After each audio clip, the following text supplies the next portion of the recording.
Welcome back to the deep dive. Today, we are attempting something ambitious. We're trying to map the solar system of an entire culture, and at the center of that system is a single, blindingly bright star. A massive gravity-bending star. And, it's not an exaggeration to say that without this figure, the Russia we know, its language, its literature, its soul simply wouldn't exist in the same form. Exactly. We're talking about Alexander Pushkin, and if you're listening to this and thinking, okay, a 19th century poet, some dusty marble statue, how relevant can this be? Well, the source material we've gathered suggests he is arguably more relevant now than he has been in decades. Oh, he really is. I mean, to understand the current geopolitical conflicts in Eastern Europe, to understand the Russian mindset, and certainly to understand the trajectory of world literature, you have to grapple with Pushkin. He's called the son of Russian poetry. But he's also a figure of intense, and I mean intense, controversy. We have a lot of ground to cover because the Pushkin we found in the archives isn't some boring academic figure. His life reads like a movie script that, honestly, a producer would probably reject for being too unrealistic. Too over the top. Completely. We have an aristocrat with African roots, a revolutionary who dined with emperors, a notorious gambler, a lover with a famous Don Juan list, and a man who built the modern Russian language only to die in a duel at the age of 37. It's a life defined by incredible friction. Just constant friction between his heritage and his station, between his radical politics and his need for money, and ultimately between his fierce sense of honor and his own survival. So our mission today is to move past the myth, the founding father on the pedestal, and find the actual man in the records. We want to understand how he transformed the language and navigated the treacherous politics of the Tsarist Empire, and of course, we have to talk about that fatal duel. It's unavoidable. It looms over everything. But to understand the end, you have to start with the origins. And with Pushkin, the family tree is, well, it's effectively the first plot twist. It just disrupts the standard narrative of the pure Russian aristocrat immediately. Let's get right into that, because usually when you hear Russian nobility in 1799, you picture a very specific type of person. But Pushkin's background is, well, it's unique. He was born in Moscow, June 6, 1799. His father came from this very old, distinguished, but kind of cash-poor, noble family. Right. That part's standard. That's the standard part. But his mother's side, that is where historians and Pushkin himself spend a lot of time. This is the Ganable connection. And it's just a fascinating piece of global history that happens to land right in the middle of the Russian aristocracy. We're talking about Pushkin's maternal great-grandfather, Abram Petrovich Ganable. And the research is pretty clear that Ganable wasn't Russian or even European. Not at all. The historical consensus, which is based on some really extensive research by biographers like Godunov, places his birth in Central Africa. We're looking at what is now modern-day Cameroon, likely near the Logan River in the Lake Chad region. So he wasn't just a random child either. The evidence points to him being the son of a local chieftain. Right, a noble in his own right. Exactly. So you have to picture this. It's the turn of the 18th century. You have a noble child in Central Africa. And then the story takes a turn that was, well, tragically common for the era, but with a wildly uncommon outcome. He gets kidnapped. Snatched as a child and taken to Constantinople. Correct. By Ottoman slavers. And, in almost any other version of history, this story ends in tragedy, anonymity, or lifelong servitude. But fate, or politics, intervened in a very strange way. He was purchased by a Russian diplomat, a man named Sava Rogozinsky. And brought to Russia specifically as a gift for Peter the Great. It's so hard to get your head around, here's a child for you, Emperor. It sounds absolutely barbaric to modern ears. It was. He was treating a human being as a curiosity, an exotic pet. But Peter the Great was a very complex and often contradictory figure. He was obsessed with modernizing Russia, with breaking old traditions, and for whatever reason, he took a liking to the boy. He didn't just treat him as a servant or a slave? No, quite the opposite. He actually baptized him and became his godfather. Abram, as he was now named, was raised in the imperial court. That is a massive status jump. I mean, from a captive in Constantinople to the godson of the emperor of all Russia. And Peter didn't just give him a title, he gave him a world-class education.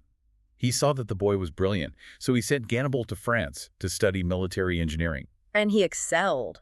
He didn't just survive, he thrived. He was a genius at it. He returned to Russia and rose through the ranks to become a general-in-chief. That's the third highest military rank in the entire empire. He was in charge of building major sea forts and canals. He was a major figure in the Russian military. It's a stunning example of social mobility in a society that was otherwise, incredibly rigid and hierarchical. And Pushkin knew this story, right? This wasn't some hidden family secret he uncovered. Oh, he was obsessed with it. Incredibly proud of it. It was central to his identity. He actually started writing a historical novel about his great-grandfather called The War of Peter the Great. He never finished it, but the fragments are fascinating. And he felt he inherited his temperament from Gannibal? Absolutely. He viewed his own nature, his hot blood, his passions, his temper, his feeling of being an outsider, as a direct inheritance from Gannibal. It explained him to himself. Which is so interesting because in the court of St. Petersburg, which was full of, pale, blonde, Slavic nobles, Pushkin's appearance really stood out. He had darker skin, famously curly hair. And he leaned into that difference. He mentions his African profile in his poems. He saw it as a badge of honor, a sign that he was unique, not just another cookie-cutter aristocrat. Yeah. But this heritage is just one half of the equation.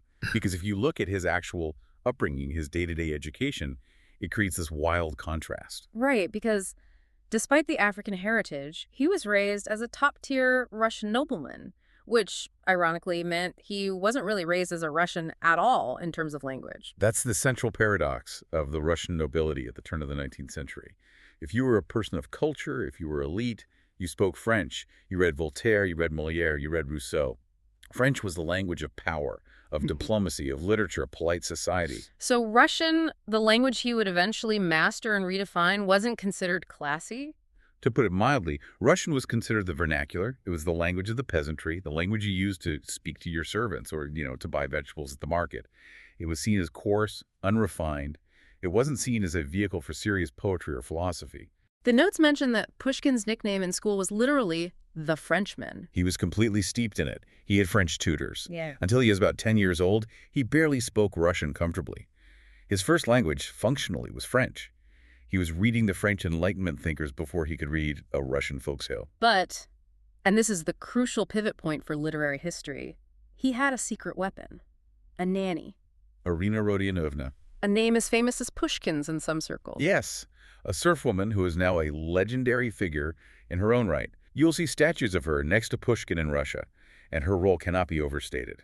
While his tutors were drilling him on French neoclassicism and rigid literary structure, she sat by his bed at night. And she wasn't reading Molière. No. She was telling him Russian folklore, fairy tales, ghost stories, legends, proverbs. She spoke the real Russian, the earthy, flexible, rhythmic, colorful language of the people. She was his direct line to the soul of the language. So his brain was basically developing on two parallel tracks. On the left side, you have the high structure, the logic, and the philosophy of French culture. On the right side, you have the rich emotional storytelling tradition of the Russian peasant. Exactly. And that synthesis, that fusion, is what made him Pushkin. Yeah. Before him, Russian poetry was often trying to mimic German or Latin syntax. It was stiff, clunky, and artificial.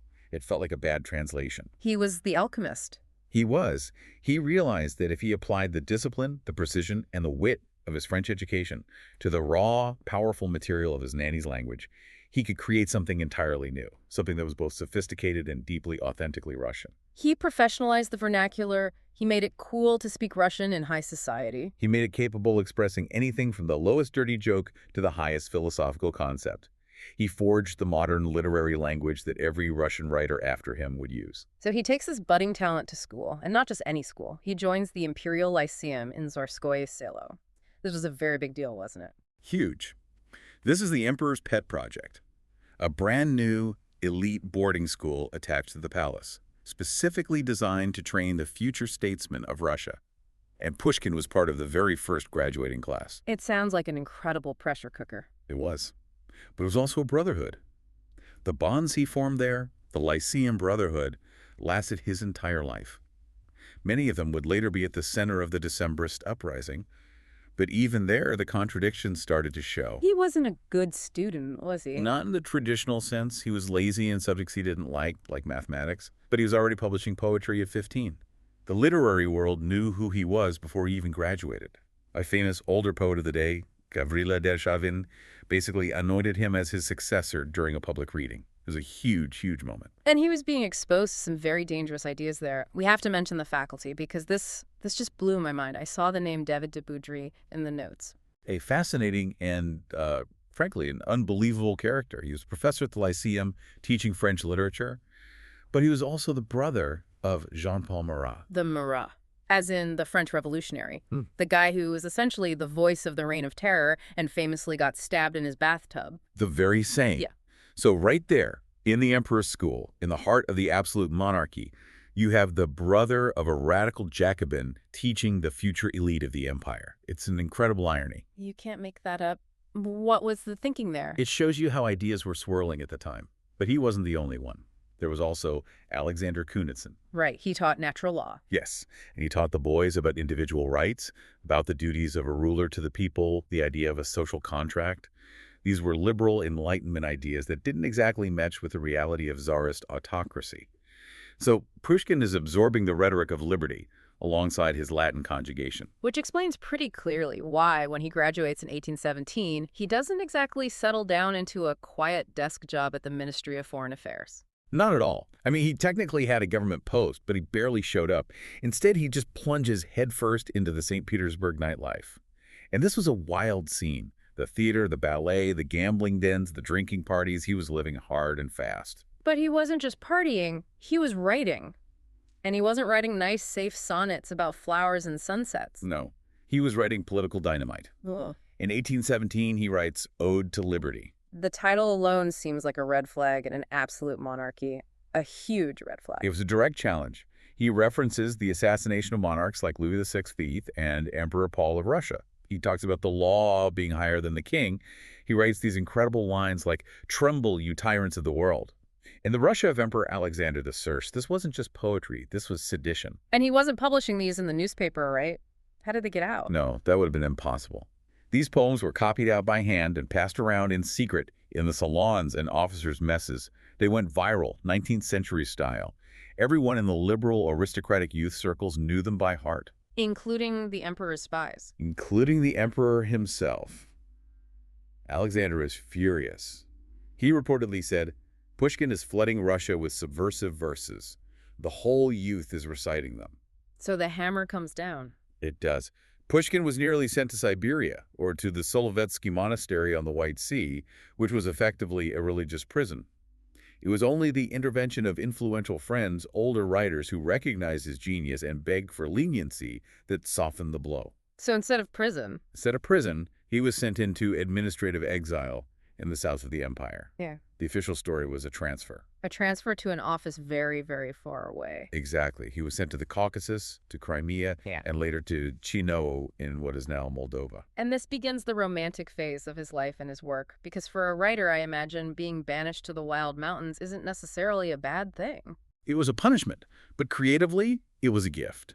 He traded the flat, gray, bureaucratic skies of St. Petersburg for the dramatic peaks of the Caucasus and the exoticism of the Black Sea coast. He was reading Lord Byron at the time, the great English romantic poet, and he began to style himself as a Byronic hero. The lonely exile, the wanderer, the man set apart from society. Precisely. This is where he writes poems like The Prisoner of the Caucasus and The Fountain of Bakhchisarai. He's channeling that brooding, rebellious energy, but he wasn't just looking at the scenery. No, he was still getting into trouble. Of course. In Moldova specifically, he was right on the border of the Ottoman Empire. And this was a hotbed of revolutionary activity. He got involved with Filikiateria. Which was what, exactly? It was a secret society of Greek patriots who were planning the Greek Revolution against the Turks. So Pushkin is hanging out with conspirators, spies, and revolutionaries. He really couldn't help himself, could he? He gets exiled for being too political, so he goes right to the border and joins a revolutionary cell. He thrived on chaos. He was drawn to it like a moth to a flame. He kept a diary of the Greek uprising. He wanted to be in the thick of history. He was also, by the way, fighting duels constantly during this time. He was restless, bored, and picking fights. But while he was playing revolutionary tourist in the South, the real danger was brewing back home in St. Petersburg. This leads us to the Decembrist uprising of 1825. This is a pivotal moment in Russian history, and is the big what-if moment of Pushkin's life. A group of army officers, the elite of the elite, Many of them Pushkin's close friends from the Lyceum, conspired to overthrow the Tsar and demand a constitution. They made their move in December 1825 after the death of Alexander I. Yes, during the confusion of the succession, they marched their regiments onto Senate Square in St. Petersburg. It was the first real attempt at revolution in modern Russian history. But Pushkin wasn't there. He wasn't. By 1824, the authorities had realized he was still causing trouble in the South. He'd been caught writing letters that praised atheism, so they moved him again. They sent him to his mother's estate in the north, a place called Mikhailovskoye. So he was essentially under house arrest at his mom's house. Essentially, he was bored out of his mind, isolated, and furious about it. He tried to run away at one point, but famously turned back because a hare crossed his path. He was incredibly superstitious, and a hare was a terrible omen. But that isolation and that superstition saved his life. Because if he had been in St. Petersburg, He would have stood with his friends on Senate Square, there was absolutely no doubt, and he likely would have been one of the 5 leaders who were hanged, or at the very least, he had been sent to hard labor in Siberia for life. but here's the incredible irony that I love from the notes. The conspirators, his own friends, purposely didn't include him in the inner circle of the plot. Why? Because they knew him too well. They adored his poetry, they carried his Ode to Liberty in their pockets as a kind of manifesto, but they knew Pushkin the man. He was impulsive, hot-headed, and frankly, he had a very big mouth. He was a security risk. He was a massive security risk. They were terrified he would get drunk at a party and accidentally reveal the entire plot, or get into a stupid duel and ruin everything. So his reputation for being irresponsible and egotistical actually saved him from execution. That is just incredible. So the uprising is brutally crushed. The new Tsar, Nicholas I, takes over. Pushkin's friends are executed or exiled, and Pushkin is sitting alone in the countryside, realizing he's the last man standing from his generation of rebels. It was a deeply sobering moment. The carefree youth was over. And that solitude at Mikhailovskoye, while painful, forced him to turn inward. This is where the golden age of his writing really begins. He stops just imitating Byron and starts truly becoming Pushkin. Let's talk about the work he produced here, because this is where he writes Eugene Onegin. It's often cited as the single most important work in all of Russian literature, but for an English speaker, it's really hard to grasp why it's so good. Eugene Onegin is the Everest of translation. It's a novel. It has complex characters, a compelling plot, character arcs, but it is written entirely in verse, specifically a very rigid, very complex sonnet form that Pushkin invented just for this work, which is now called the Onegin stanza. So he wrote a whole novel that rhymes in a strict pattern. Thousands and thousands of lines. And the rhyme scheme is incredibly intricate. It mixes masculine rhymes, feminine rhymes, and different patterns. It creates a rhythm that is incredibly fast, conversational, and witty in Russian. It just starkles. It allows him to shift from a piece of social satire to a joke to a deep philosophical point in the space of 4 lines. But when you translate it, all that is lost. You lose the sparkle. You have a choice. You can translate the literal meaning, or you can try to translate the rhyme scheme and meter, Yeah. but it is agonizingly difficult to do both. Vladimir Nabokov, the author of Lolita and a brilliant linguist, was obsessed with He this. spent years on it, didn't he? Years. He eventually produced a version that was incredibly literal, almost a word-for-word gloss, but it was clunky and unpoetic, and it required 2 massive volumes of commentary just to explain the nuances of the original text. The footnotes are longer than the poem itself. It sounds like explaining a joke. By the time you explain it, it's not funny anymore. That's the perfect analogy. But for our listeners, the story of Onegin is crucial. It's a tragedy of timing and pride. Onegin is a cynical, bored St. Petersburg aristocrat, very much like Pushkin in his youth. He goes to the countryside and meets a sincere, intelligent, wonderful country girl named Tatyana. She falls deeply in love with him and writes him a passionate letter. And he rejects her. Coldly. He lectures her, tells her to control her emotions. Years later, he sees her again in St. Petersburg. She's now married to a general, a sophisticated princess, the toast of society. And he realizes his terrible mistake. He falls madly in love with her and pursues her wildly. Well, what happened? She admits she still loves him, but she rejects him. She tells him, "I am given to another and will be faithful to him for my whole life." It ends with Onegin utterly alone and broken. It's a story about missed opportunities and the hollowness of that cool, cynical lifestyle. It sounds like he was processing his own regrets about his wasted youth. Absolutely. And alongside Onegin, while still in exile, he writes Boris Godunov. This is a massive historical play modeled on Shakespeare. he wanted to do for Russian history what Shakespeare did for English history. It deals with the time of troubles, a period of chaos and civil war in the early 1600s. But again, politics interferes. He couldn't get it published. Censorship was a constant wall he was banging his head against. The play depicted a Tsar Boris Godunov who had usurped the throne after murdering the rightful heir and was haunted by guilt. That was a little too close to home for the Russian monarchy, especially right after the Decembrist revolt. So it was shelved.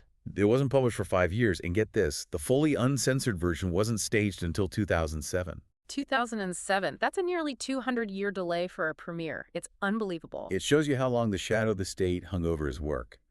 But interestingly, during this time at Mikhailovskoye, he also starts writing prose. He writes the tales of the late Ivan Petrovich Belkin. And this marks the big shift from romanticism to realism, doesn't it? It absolutely does, and this is why we call him the Sun. He mastered romantic poetry, he mastered Shakespearean drama, and then he just decided, okay, now let's invent modern Russian prose. He drops the flowery, poetic language. These stories are crisp, concise, almost journalistic in their precision and their narrative logic. He's setting the template. He is essentially inventing the style that Turgenev, Tolstoy, and Chekhov would later perfect. If Onegin is the father of the great Russian poetic tradition, Tales of Belkin is the father of the great Russian short story and novel. So he's conquered poetry, drama, and prose. But he's still stuck in the countryside. He wants to get back to the world. And the political landscape changes. Alexander III is dead. Nicholas III is firmly in charge. Nicholas is a strict, militaristic autocrat known as the Iron Tsar. But he decides to bring Pushkin back from exile. Why? I mean, if Pushkin was such a known troublemaker, why not just leave him to rot in the woods? Nicholas, I was smart, in a cunning sort of way. He knew Pushkin was the most famous writer in the empire. Keeping him in exile made him a martyr. It made the youth love him even more. Bringing him close to court made him manageable. It was a classic keep your enemies closer move. So in 1826, Pushkin is summoned to Moscow for a private audience with the emperor. Yes. Can you imagine a more high-pressure meeting? The country's greatest rebel poet, face-to-face with the Iron Tsar, the man who just hanged his friends. We don't have a transcript, but we know the outcome. Nicholas made him a deal. He did. He said, you are no longer subject to the regular censors. From now on, I, the emperor, will be your personal censor. That sounds like a compliment. You get a direct line to the boss, but it's actually a trap, isn't it? It was a golden cage. A very clever, very suffocating trap. It meant Pushkin couldn't publish anything without the Tsar reading it first and approving it. Even reading his poems aloud to friends was technically risky. He was given a salary, a court title, titular counsel of the National Archives, but he was effectively owned by the state. He couldn't even travel without permission. He had to write these humiliating letters begging to visit his family. And this leads to a really complicated and controversial period in his life. He starts writing things that look, well, pro-government. This is the source of a lot of debate about his legacy. In 1831, during the Polish uprising against Russian rule, he wrote a poem called To the Slanderers of Russia. The poem essentially tells Western powers, France and England, to back off and let Russia handle its own internal empire. It's a very nationalistic poem. It sounds like state propaganda. It certainly read that way to his liberal friends. The ones who had survived the Decembrist revolt and were rotting in Siberia felt completely betrayed. They thought Pushkin had sold out, that he'd become a court poet. Had he? What's the thinking on that now? It's incredibly nuanced. Pushkin was not a democrat in the modern sense. He was a statist. He believes in a strong, powerful Russian state. He hated the corruption of the bureaucracy, but he respected the institution of the monarchy. He had this hope that Nicholas Ira could be a great reformer from the top down, another Peter the Great. He was trying to thread this impossible needle between personal liberty and national greatness. So he's navigating this political minefield. He's famous, but he's also constantly broke because he gambles a lot and he's lonely. And then he decides it's time to get married. And the final act of the tragedy begins here. He meets Natalia Goncharova. She was very young, right? She was 16 when he met her, and he was nearly 30. And by all accounts, she was one of the most talked about beauties in Moscow. Absolutely stunning. Pushkin was completely smitten. But he hesitated for a long time. He knew the risks. He was a gambler with massive debts. He was under police surveillance.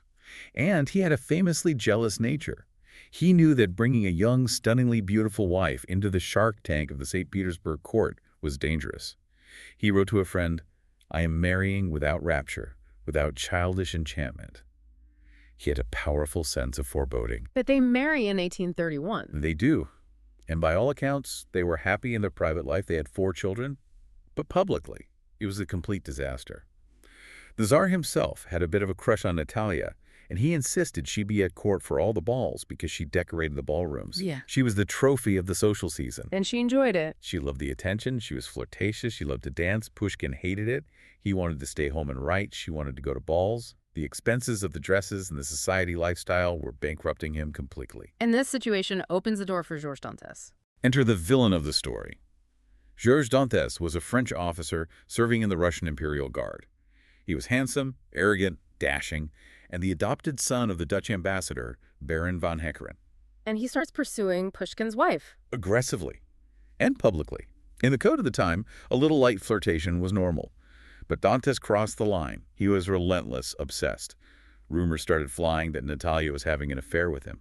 And then things get even stranger. To deflect suspicion, Dantes marries Natalia's sister, Ekaterina. Yes, it was an incredibly cynical move. Dantes claims, no, I'm not in love with Natalia, I'm in love with her sister. He marries Ekaterina. But all the St. Petersburg society interpreted this as a fig leaf marriage, a cover-up to allow him to stay close to Natalia. So the man who is relentlessly hitting on Pushkin's wife now becomes his brother-in-law. Imagine the family dinners. It's psychological torture for Pushkin. It meant Dantes was now constantly at family gatherings, sitting across the table, still making eyes at Natalia. It sounds completely unbearable. It broke him. He was already stressed about money and censorship. Now his personal honor was being paraded through the mud every single day. The final breaking point came when he received an anonymous letter. The infamous diploma. Yes, a formal-looking diploma mocking him as the coadjutor of the Grand Master of the Order of Cuckolds. That is elaborate nastiness. It's vicious. Yeah. And the specific phrasing implied that not only was Dantes sleeping with his wife, but that the Tsar himself might be one of her admirers. It was an intolerable insult to his honor as a man and his loyalty as a subject.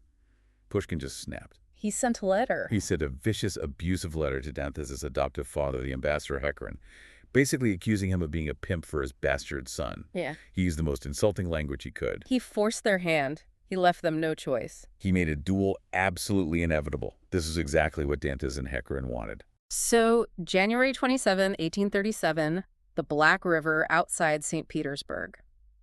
We need to explain the mechanics of this duel because I think modern listeners picture 2 guys standing back to back, walking 10 paces and turning.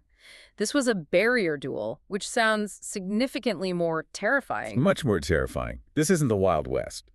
In a barrier duel, the combatants are placed at a long distance, in this case about 20 paces.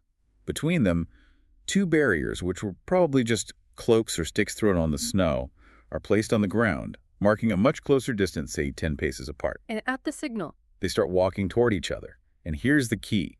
They can fire at any time while walking. this introduces a brutal game of chicken, a kind of game theory. Exactly. If you fire from a distance, you're safer because your opponent is far away, but you're much more likely to miss. If you hold your fire and walk closer to the barrier, you get a much better shot, but you have to walk straight into the barrel of your opponent's gun. It is a supreme test of nerve and courage. So what happened on that day? It was snowy, it was late afternoon. The visibility was decent. The snow was knee-deep in places. The signal was given by the seconds. They started walking toward each other. Pushkin approached the barrier, calm and deliberate. Dantes didn't wait to reach the barrier. He fired while still taking a step. And he hit him. The bullet struck Pushkin in the lower abdomen, shattering his hip bone. The force of the impact knocked him flat into the snow. But it wasn't over. The duel wasn't over. No. And this is the part that is just so characteristic of Pushkin's incredible grit and pride. He didn't lose consciousness. He shouted from the snow, "Wait, I still have enough strength to take my shot." And by the strict rules of the duel, Dantes had to stop and freeze. He had to stand motionless at his barrier and wait to be shot. He turned sideways to present a smaller target, but he couldn't move. Pushkin, lying in the snow, asked for his pistol to be changed for another, raised himself up on one arm, aimed with immense effort, and fired. Did he hit him? He did. But Dantes, as I said, was standing sideways. The bullet went through his arm and deflected off a button on his uniform or perhaps a rib. It was a serious flesh wound that knocked him down, but it wasn't fatal. He was essentially fine. But Pushkin's wound. A gunshot wound to the gut in 1837 was a death sentence. There were no antibiotics, no sterile surgery. The bullet had torn through his intestines. He was carried home in absolute agony. He lived for 2 more days. 2 days of excruciating pain from peritonitis. He put his affairs in order. He famously asked the Tsar to forgive his second because dueling was illegal. He died on January 29th. There's a fascinating theory mentioned in the source material. I think it comes from Dostoevsky's novel The Idiot, about the shot itself. Yes, it's a compelling bit of speculation. The character in The Idiot argues that Dantes didn't mean to kill him, that he was a coward. In a duel of honor, you aim for the chest, the biggest, most honorable target. Hitting a man in the hip is a very low shot. It suggests Dantes might have fired prematurely out of fear or jerked the gun as he was walking. The argument is that the fatal shot was actually a clumsy, cowardly accident. Which makes it even more tragic. A bad, panicked aim that changed the course of world literature. The aftermath was immediate. The Tsar was terrified of riots. The public grief was enormous. The house on the Moika River was surrounded by thousands of people holding vigil. So the government held a quiet, almost secret funeral and hurried the body away in the middle of the night to be buried at the Sviatogorsky Monastery near his mother's estate. So the man is gone, but the legacy, massive, doesn't even begin to cover it. It's foundational. You literally cannot have modern Russian culture without him. He created the language. Before Pushkin, the language was split between Church Slavonic, French, and peasant speak. After Pushkin, it was whole. Every single writer who followed, Gogol, Turgenev, Dostoevsky, Tolstoy, they all explicitly stated that they came out of Pushkin. Gogol famously said, Pushkin is an extraordinary and perhaps unique phenomenon of the Russian spirit. He taught them that Russian literature could be about Russians, not just imitations of foreign stories. Right. It didn't have to be imitations of French or German novels. It could be about Russian snow, Russian peasants, Russian boredom, Russian history. He gave them their subject and their language. And it extended so powerfully into music. I feel like a lot of people might know the opera Eugene Onegin without ever realizing it was a book first. It's very likely. Pushkin is, in effect, the lyricist of Russian classical music. Tchaikovsky's Eugene Onegin and the Queen of Spades, Mussorgsky's incredible opera Boris Godunov, Kalinka's Ruslan and Ludmilla, Rimsky-Korsakov's Mozart and Salieri. These are the absolute pillars of Russian opera, and they are all adaptations of Pushkin. He provided the stories, the characters, and the rhythm for the nation's music. We also have to address how his legacy was, well, manipulated in the 20th century, because the Soviet Union had a bit of a problem with Pushkin, didn't they? I mean, he was an aristocrat, a landowner who owned serfs, a court official. He was a class enemy by every possible definition. But he was too big, too popular to cancel. The people loved him too much. So for the 1937 centennial of his death, which was chillingly right in the middle of Stalin's Great Terror, the Soviets decided to rebrand him. How on earth do you turn a serf-owning nobleman into a Bolshevik hero? You cherry-pick very carefully. They focused entirely on his early rebel phase. They amplified the ode to liberty and his friendship with the Decembrists. They portrayed him as a revolutionary martyr, a victim of the Tsarist regime who was murdered by the corrupt aristocracy. And they conveniently ignored his later conservatism. They completely ignored his later conservatism, his deep religious themes, and his support for the Russian Empire. They turned him into the people's poet. And named everything after him. Everything. Streets, museums, institutes. There's a planet named after him. And as recently as 2019, they renamed Moscow's main international airport, Sheremetyevo, the Alexander Pushkin International Airport. He became the secular saint of Soviet and post-Soviet culture. But legacies are never static, and we are seeing a major and very painful shift in how Pushkin is viewed right now, particularly in Ukraine. This is the somber, modern reality of our deep dive. For decades, Pushkin was revered in Ukraine, just as he was in Russia. Statues of him were in every major city: Kiev, Odessa, Kharkiv. But since the full-scale invasion in 2022, those statues are coming down. This movement is known as Pushkinopad, literally the fall of Pushkin. Why target a poet for a war happening nearly 200 years after his death? Because symbols matter intensely in a cultural war. For many Ukrainians, Pushkin is now viewed as the cultural flagship of the Russian Empire. Remember that poem, To the Slanderers of Russia? In the context of the current war, Ukrainians see that as an early endorsement of the very imperialism they are fighting against. By removing Pushkin, they are symbolically rejecting the idea that Russian culture is superior or dominant over Ukrainian culture. It really drives home the point that literature is never just ink on a page. It's political power. It marks territory. It absolutely is. Pushkin is not just a writer. He is a potent symbol of the Russian world. And when that world is in violent conflict, the symbol becomes a target. It leaves us with a very complex and often contradictory picture. We have the genius who unlocked a language, the romantic who died for honor, the rebel, the courtier, and now the symbol of empire. He contained multitudes.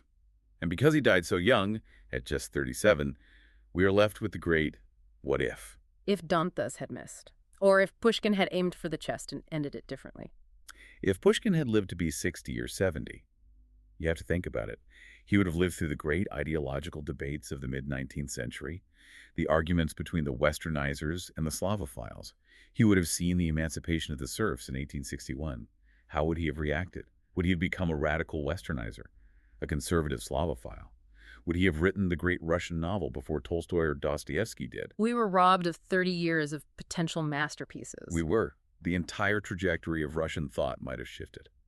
Dostoevsky famously gave a speech in 1880 where he said Pushkin took a great secret to the grave with him, and we are now solving this secret without him. It's a tragedy, but also a celebration of a life lived at maximum volume. If you're listening and you want to get a taste of this, and you really should, where is the best place to start, since Eugene Onegin is so difficult to access in translation? I always suggest starting with the prose. It translates beautifully because it's so clean and direct. Read The Queen of Spades. It's a short story, a taut psychological thriller about gambling, madness, and the supernatural. It's tense, it's modern, and it feels like it could have been written today. Or The Captain's Daughter. Yes, The Captain's Daughter is his great historical novella. It's a thrilling adventure story set during a massive peasant rebellion, but it's also a beautiful love story with deep moral questions. It's the best entry point to his worldview and his storytelling genius. Start there. Experience the storytelling that built a culture. And remember that behind the marble statue was a man of fire and contradiction who lived a life crazier than fiction. Thank you for joining us on this deep dive into Alexander Pushkin. It was a pleasure. We'll see you next time.